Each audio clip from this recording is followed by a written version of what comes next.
And the sound of that V8, it's exotic, even for a crossplane.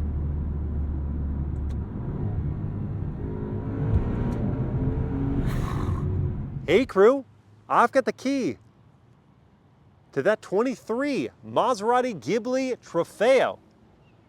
We are going to take it for a drive, but first, let's check out how it looks on the inside and outside. The Trofeo is the range-topping version of this Maserati's entry-level car.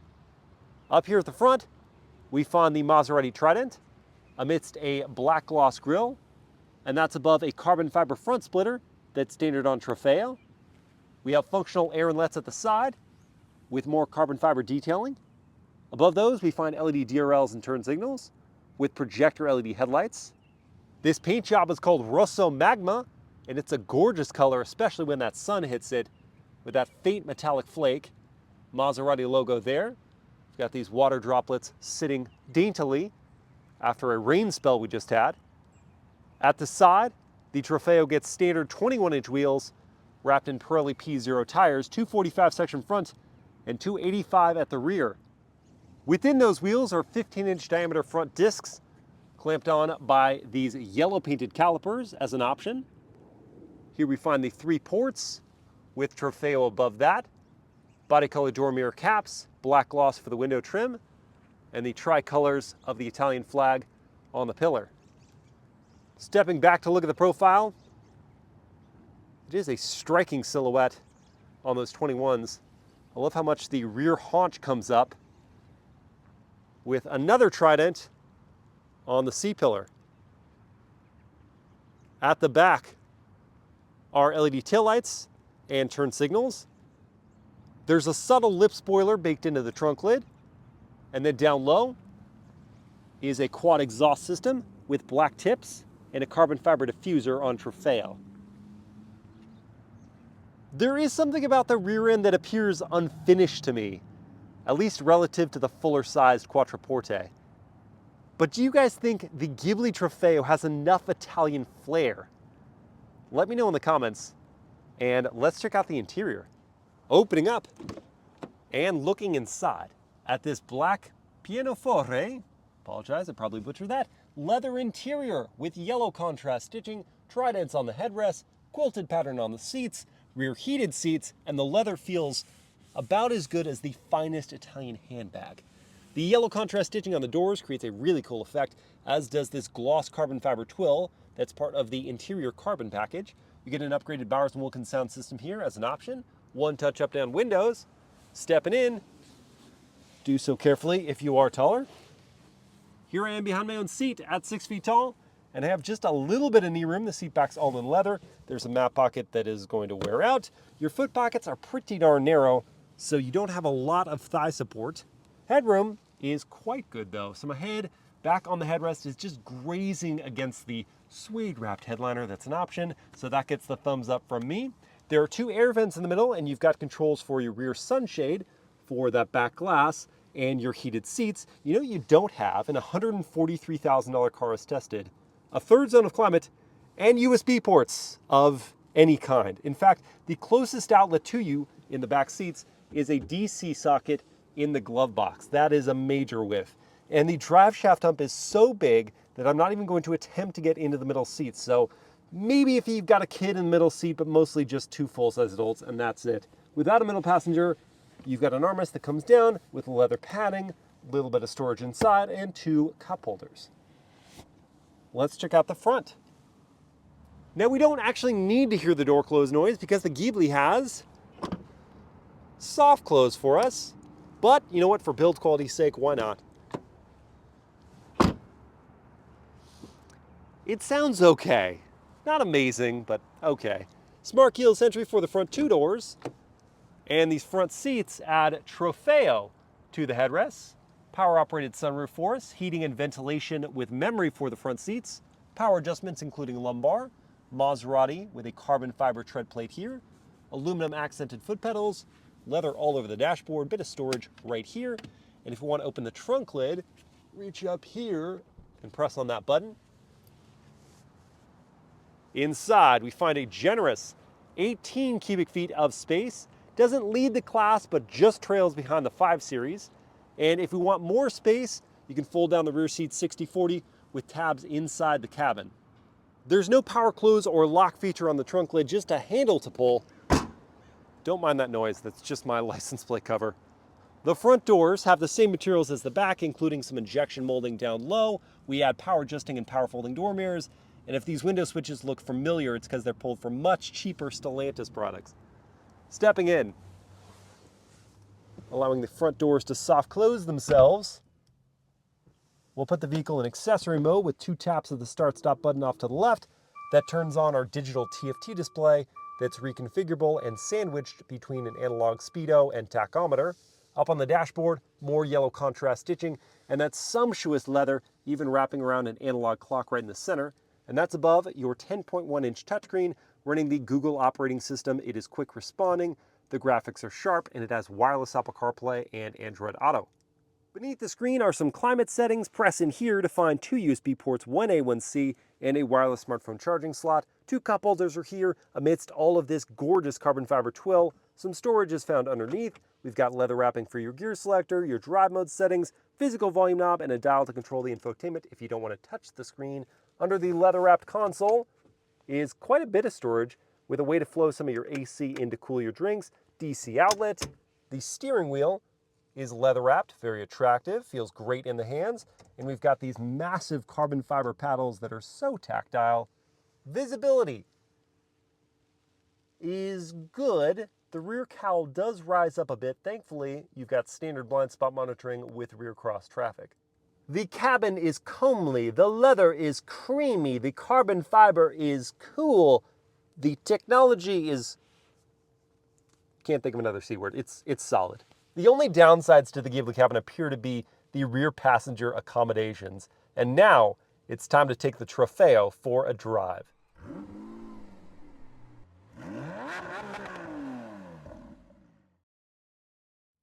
All right, let's fire it up.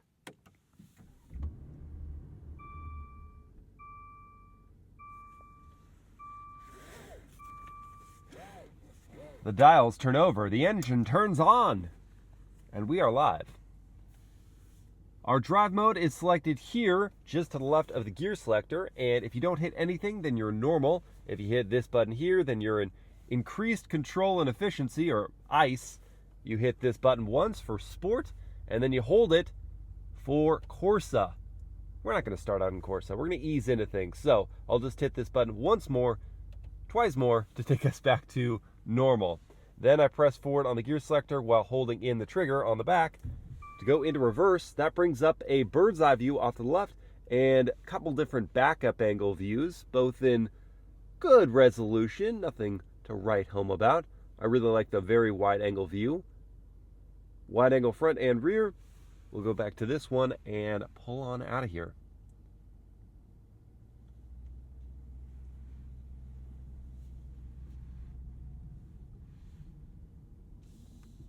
It's back into drive, and away we go. Let's start things off with the world-famous horn test.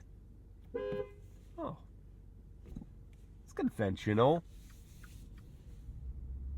And then the turn signal sound.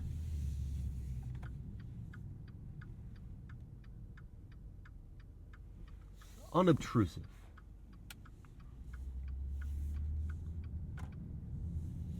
Powertrain. We have a Ferrari-sourced 3.8-liter twin-turbocharged V8 under the hood that makes 580 horsepower and 536 pound-feet of torque. That is routed through an 8-speed automatic gearbox. It is a torque converter, not a dual-clutch setup, and sent exclusively to those rear tires. A Ferrari-sourced V8, you say? That must be crazy to try to contain. Not really. Here in normal mode, it's just a peach. It works with this 8-speed to fluidly bring you up to speed. The throttle response isn't wild, though it is perky enough that as you dig your foot in, you can elicit some of that 580 horsepower readily. And the brake pedal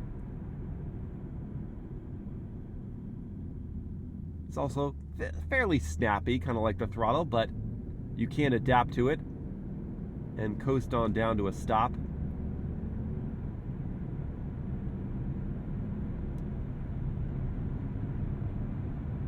The V8 is also just humming away in the background, not really making much of a noise at all. It's just a delight to motor around in the Ghibli Trofeo. The seats are supportive. The seat padding is a touch on the firm side, and I wish I could lower the seat a little bit more than I can to feel more involved in the driving position.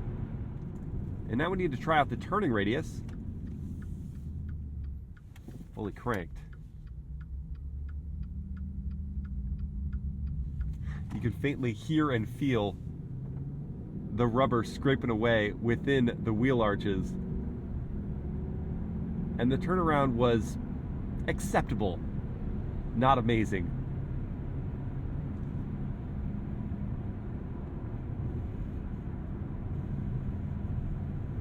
The ride quality from this Skyhook adaptive damper setup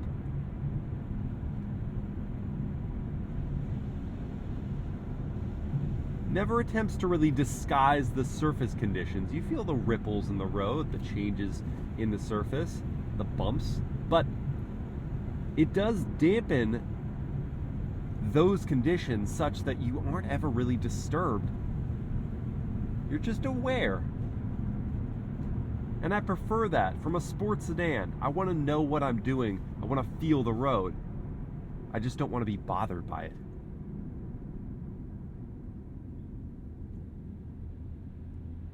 Next, acknowledging the damp road conditions that we're on, we're still going to try a real-world 0 to 60 test in the Ghibli Trofeo.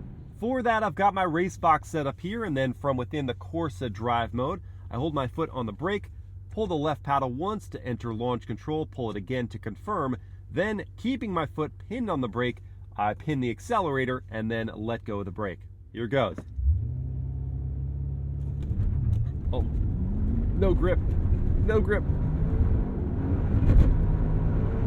There, finally we had a little bit of grip at the very end, and we got a very unimpressive 6.1 seconds to 60. You know that was traction limited. I'm actually kind of impressed at how it got even a little bit of power to the ground with a full tilt acceleration there. Yeah, but 6.1's not what you can expect in dry conditions, because independent tests have seen as quick as 3.7 seconds to 60, obviously in the dry. Though that demonstration in the wet does show off the limitations of a rear drive setup, because an all-wheel drive setup, even in the same wet conditions, would still be able to get the power down much, much better and get to 60 much quicker than this rear drive Ghibli Trofeo. It does sound good though, doesn't it?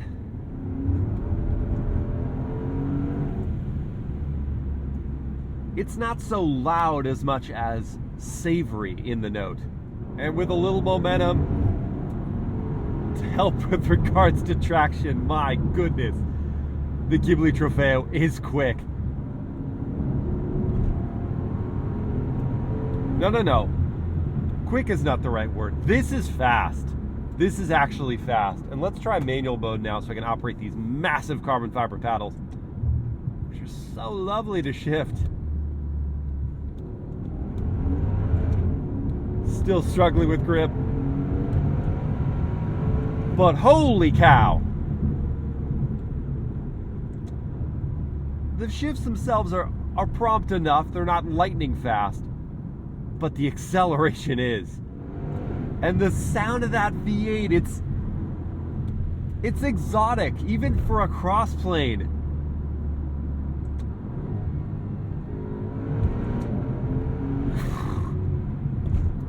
I love the sound of that upshift. Okay. Moral of the story, when the grip is there, the Ghibli Trofeo rips. Let's check in on the handling now. So still in Corsa drive mode with traction off and stability on. I'm going to carry some speed into this corner, and we're gonna go full ABS with the braking before we cut in hard with the wheel. So here goes. Hard on those brakes. Ooh, great pedal feel. Eagerness from the steering. You can use the throttle to pivot the rear end. And the limited slip differential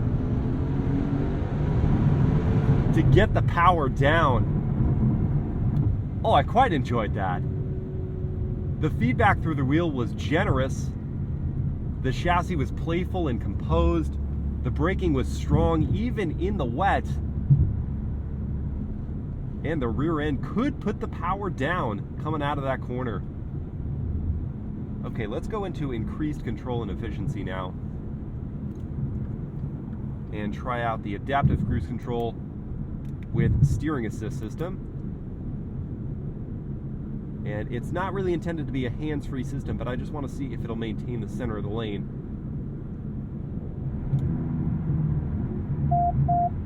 Really does not want you to have your hands off the wheel long at all.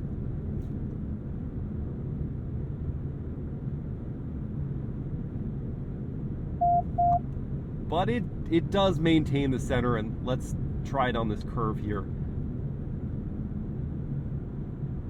Yep, floats the curve well. This is just clearly not as sophisticated as systems from German counterparts that have features like lane change assist, and even in the latest BMWs, you can have your hands off the wheel at highway speeds. These features are still helpful though, and let's listen for the NVH level next.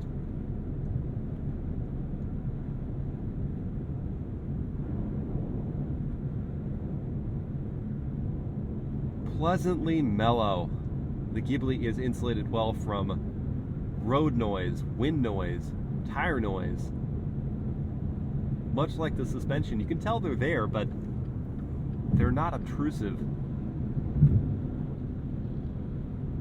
allowing this car to really have those full luxury credentials. And now I think it's time for the MilesPerHr word of the day, which for the Ghibli Trofeo is eccentric, meaning unconventional or even strange. And I intend this word with the most positive suggestions, because I mean eccentric with the way it's composed. So they created this car, this luxury sedan, with styling that from some angles is beautiful and other angles is kind of funky. It's got a supercar engine. The interior is more ornate than its German rivals, but in other places significantly cheaper. The ride is very good and luxurious, and the cabin is well insulated. It's a mishmash of different things, and so it strikes me as kind of eccentric, and it's probably going to attract more eccentric buyers, those that aren't interested in the established norm, meaning the Germans. And before we get to those Germans and talk about pricing and competition, let's go over the top speed and fuel economy. The fuel economy for the Ghibli Trofeo is 13 mpg in the city, 20 on the highway, and 16 combined. And the top speed is a whopping 203 miles per hour. The starting figure for the standard Ghibli, the GT model, is just under $87,000. And if you want this Trofeo, be prepared to shell out at least $125,000. And this one, as tested, is just under 143 grand.